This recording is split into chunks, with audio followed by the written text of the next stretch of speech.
یہ بات ہے محمد صلی اللہ علیہ وسلم کی۔ اقرا، پڑھو، اپنے رب کے نام سے پڑھو۔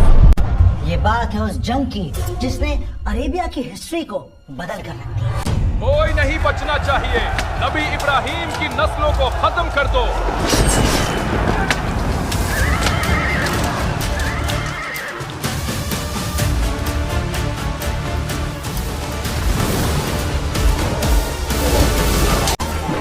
یہ داستان ہے اس اجنبی کی جس کی نسل میں آگے چل کر محمد صلی اللہ علیہ وآلہ وسلم کا ظہور ہونے والا ہے۔ السلام علیکم، یہ ہماری سیرت النبی سیریز۔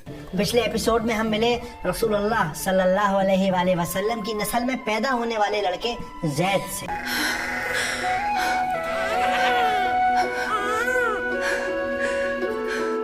جس کا وجود اس دن بکھر گیا جب اس کے دوستوں نے اسے اس کے والد کی سچائی بتائی۔ میں تو کہوں گا انسان کو اپنی اوقات میں رہنا چاہیے۔ سن رہے ہو زید؟ تم سب کو مجھ سے کس بات کی حسد ہے؟ مجھے سمجھ نہیں آتا۔ ہم تم سے کیوں حسد رکھنے لگے؟ تم تو ایک قصی ہو، ایک اجنبی، اپنے باپ کی سوتیلی اولاد۔ اور جب زید کی ماں نے انہیں بتایا کہ وہ کوئی عام لڑکے نہیں بلکہ ابراہیم علیہ السلام کی نسل سے ہیں، تب زید نے قسم کھائی کہ وہ مکہ واپس جائیں گے، کعبہ کی سرداری کو حاصل کریں گے، اس سرداری کو جو کئی سال پہلے ابراہیم علیہ السلام کی نسل کے ہاتھوں سے نکل گئی تھی۔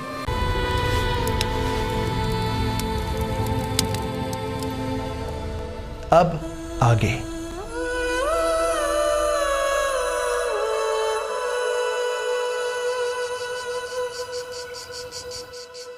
کہتے ہیں پتھر کا کعبہ دلوں کو موم کر دیتا ہے، اور اگر وہ اللہ تمہیں اپنے گھر بلانا چاہے تو دنیا کی کوئی طاقت تمہیں روک نہیں سکتی۔ یہی حال زید ابن کلاب کا تھا۔ وہ ساری رات اللہ کے گھر کعبہ کو خوابوں میں دیکھا کرتے اور محسوس کیا کرتے کہ جیسے کوئی انجانی طاقت ان کے ساتھ کعبہ کا سفر کر رہی ہے۔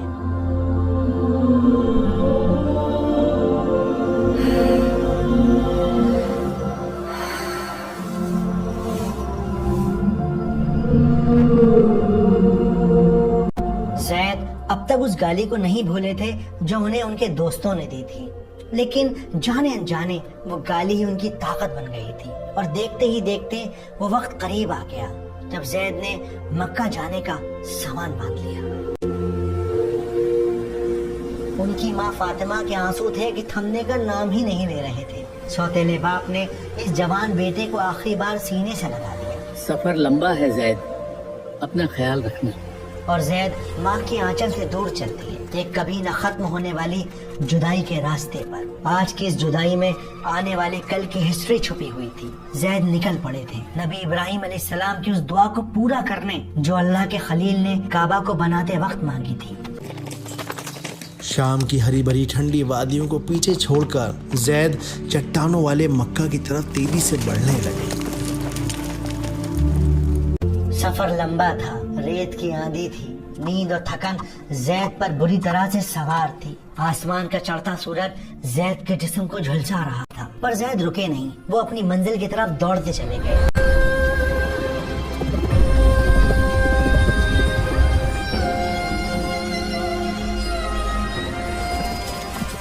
زید کے پاس کوئی فوج نہیں تھی، کوئی طاقت نہیں تھی، تھا تو بس یقین اور جذبہ کہ ایک دن وہ اپنی زندگی کو بدلیں گے، مکہ کے سردار بنیں گے۔ بالکل اسی طرح کا جذبہ آج ہمیں اپنی زندگی میں لانا بے انتہا ضروری ہے، تاکہ ہم اپنے اوپر یقین کر سکیں، اپنے آپ کو یاد دلا سکیں کہ حالات چاہے کچھ بھی ہوں، ہم اپنی زندگی کو بدل سکتے ہیں۔ لیکن اپنی زندگی کو بدلنے کے لیے، اپنے پیرنٹس کے لیے کچھ کرنے کے لیے، اس سماج، اس سوسائٹی میں کچھ بدلاؤ لانے کے لیے ضرورت ہوتی ہے جذبے کی، بالکل زید کی طرح۔ جیسے زید 1200 کلومیٹر دور لمبا سفر طے کر کے، ہر مشکل کو پار کر کے آخرکار مکہ پہنچ گئی۔ زید مکہ میں یہ دیکھ کر حیران ہو گئے کہ لوگ دین ابراہیم پر تو تھے، لیکن شرک مکہ کی ہواؤں میں گھل چکا تھا۔ हज के नाम पर मासूम हाजियों को ठगना और लूटना यहाँ का कानून बन चुका था। यहाँ न शाम जैसी खेती थी, न मीठा ठंडा पानी, पक्के मकान, दूर दूर तक कोई सिस्टम ही नहीं था। थे तो बस बिखरे हुए रेतीले मैदान और ऊंटों के काफिले, और इन्हीं ऊंटों के काफिले में जैद एक नौकर की तरह शामिल हो गए। जैद को मक्का वालों से ज्यादा दुनिया का एक्सपोजर था, इसीलिए वो बहुत जल्द समझ गए कि मक्का वालों की सबसे बड़ी कमजोरी उनका कबीलों की शक्ल में बटा होना है। बुजुर्गों के चर्चे जितने हों कम हैं। हमारे बुजुर्गों ने जो नाम कमाया है आज भी लोग उसे याद करते हैं। हाँ, उनकी वजह से ही आज हम सर उठाकर जीते हैं। ऐसी नस्ल हर किसी को नसीब नहीं।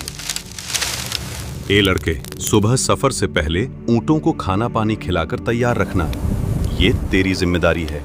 जी बेहतर। चल अब जाकर सो जा। हमजा, इस बेचारे का दम निकालोगे क्या? जरा आराम भी करने दो इसे। इन लोगों को ज्यादा ढील दूंगा तो बिगड़ जाएंगे। जैद हर परेशानी सहते रहे, क्योंकि उस जलती हुई आग की रोशनी में जैद की निगाहें उस जिल्लत पर नहीं थी जो वो सह रहे थे, बल्कि मक्का के उस ताज पर थी जो बहुत जल्द उनके सर पर सजने वाला था। जैद को मक्का वालों से ज्यादा दुनिया का एक्सपोजर था, इसीलिए वो बहुत जल्द समझ गए कि मक्का वालों की सबसे बड़ी कमजोरी है उनका कबीलों की शक्ल में बटा होना। क्योंकि जैद ये बात जानते थे कि जब लोग एक साथ आते हैं तब कौमें बनती हैं, तब रेवोल्यूशन पैदा होते हैं, तब बदलाव आते हैं। लेकिन यहाँ अरेबिया के अंदर तो हर इंसान को, हर कबीले वाले को अपनी अपनी ही पड़ी हुई थी। हमारे कबीले से आगे बढ़ने की उनमें हिम्मत ही नहीं है। ऐ ताकत के देवता, मेरे कबीले को सबसे मजबूत बना दे, हम पर रहम कर। और इसी चीज का फायदा उठाकर जैद हर कबीले के साथ मिलकर काम करने लगे, और धीरे धीरे धीरे धीरे देखते ही देखते सारे अरेबिया के चहीते बन गए। इतने चहीते, इतने खास कि एक दिन मक्का के सरदार हुलैल इब्न हबशा ने मुलाकात के लिए बुलवा लिया। तुम्हारे बारे में बहुत कुछ सुना है। इन दिनों पूरे मक्का में बस तुम्हारे ही चर्चे हैं। मक्का आने का असल मकसद क्या है तुम्हारा? क्या मैं ये जान सकता हूँ?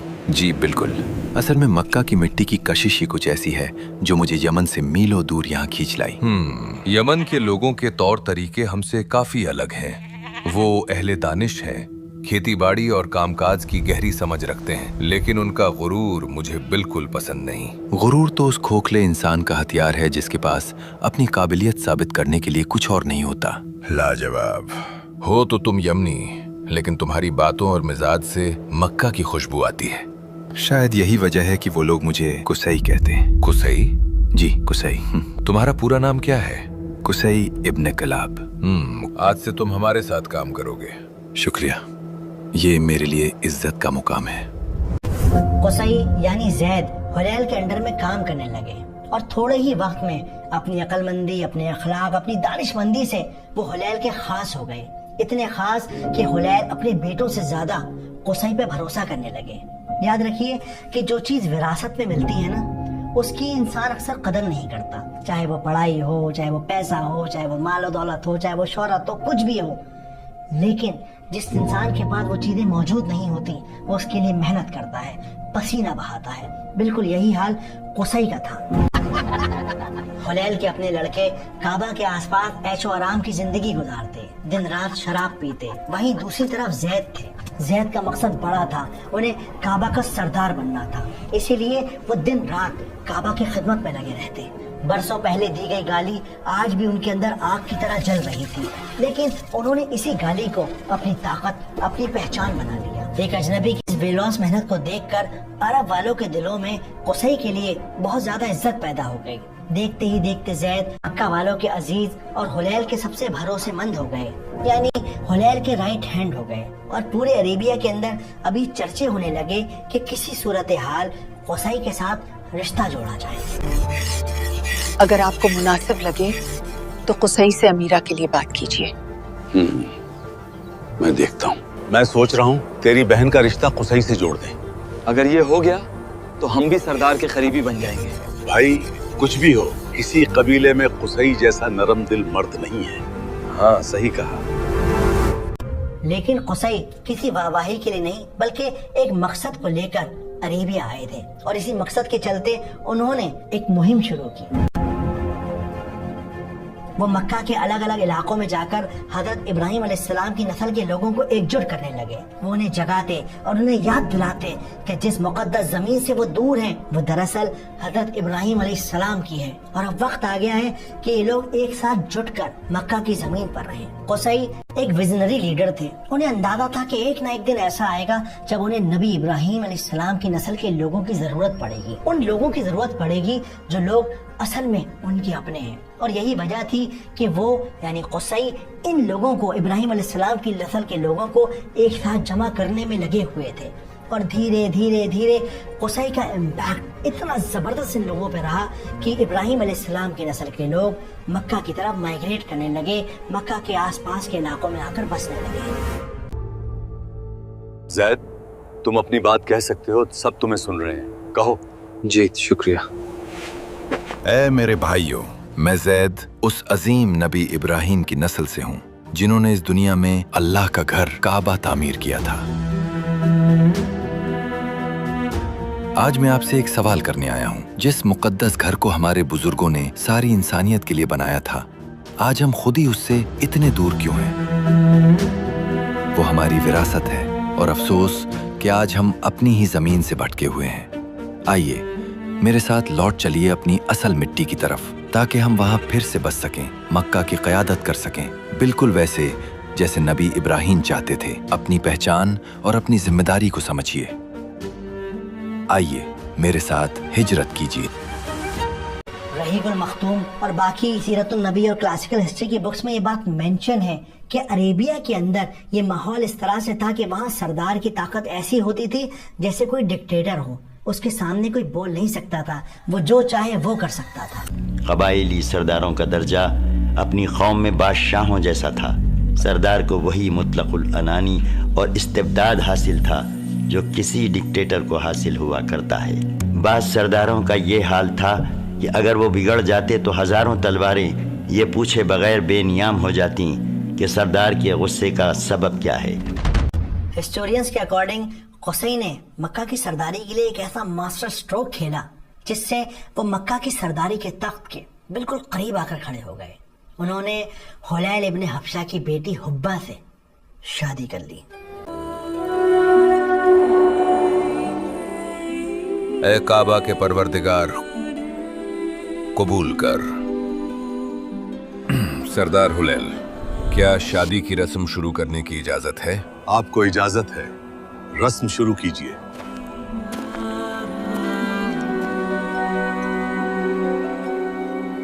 ए काबा के परवरदिगार, हुब्बा और कुसै के इस रिश्ते को कबूल कर। हमारे सरदार हुलैल की बेटी हुब्बा और यमन की वादी से आए जैद के इस रिश्ते को कबूल कर और मजबूत कर दे इस कांच की तरह नाजुक रिश्ते को, पहाड़ों के पत्थर की तरह। परवरदिगार, कबूल कर।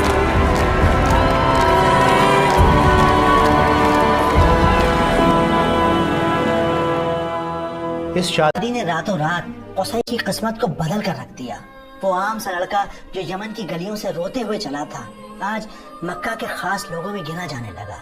देखते ही देखते वो मक्का के शहजादों में से एक हो गया, काफी रसूख वाला हो गया। लेकिन आज भी कुसै के दिल में, उसकी आंखों में वो ख्वाब जिंदा था, मक्का की सरदारी का।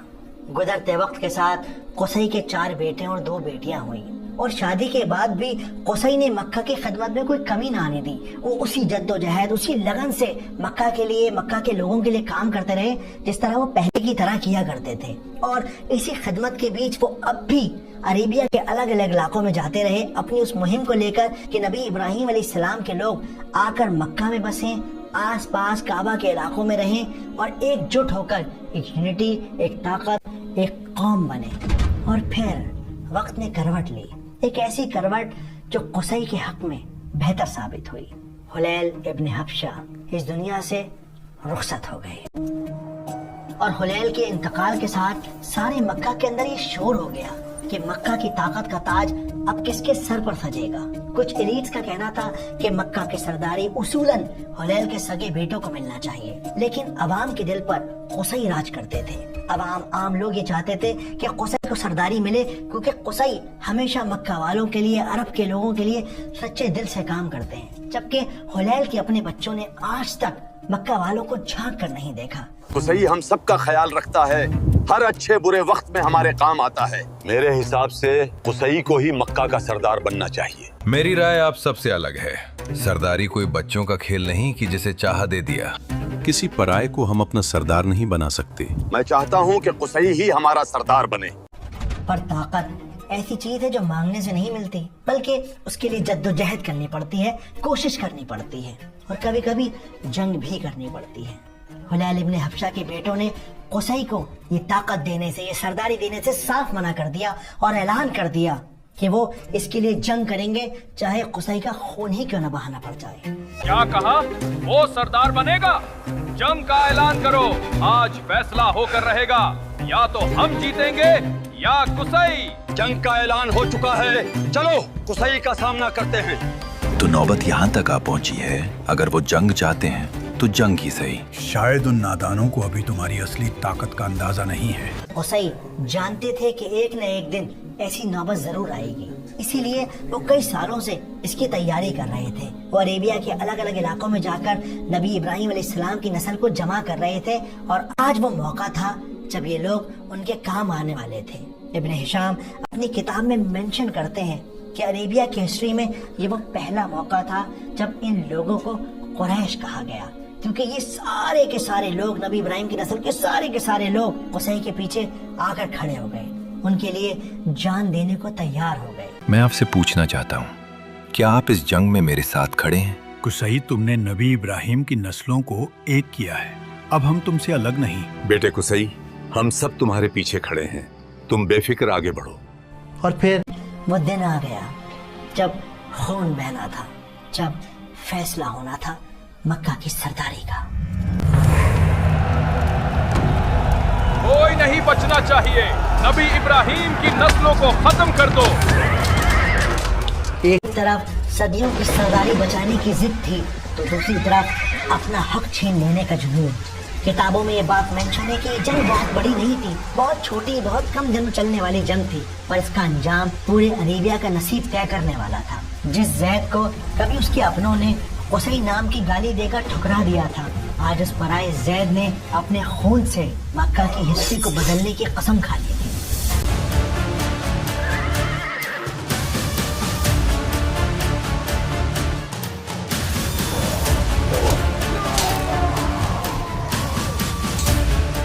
اور پھر کچھ ایسا ہوا جس کا تصور بھی ناممکن تھا، ایک ایسی خبر جس کو سن کر قریش قبیلے والوں کے پیروں تلے زمین نکل گئی۔ لوگوں سنو، قصی قتل کر دیے گئے، قصی اب نہیں رہے۔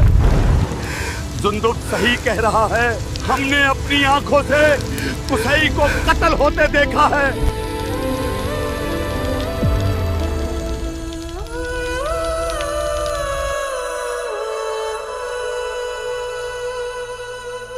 کیا سچ میں ابراہیم علیہ السلام کی نسل کی آخری امید قصی ابن قلاب قتل ہو گئے؟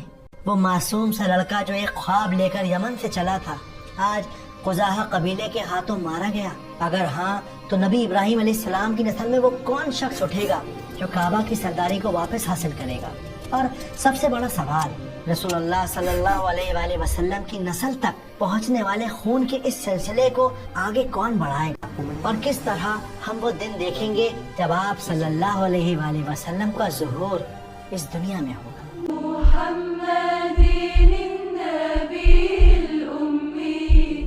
ان سب سوالوں کے جواب جانیں گے اگلے ایپیسوڈ میں۔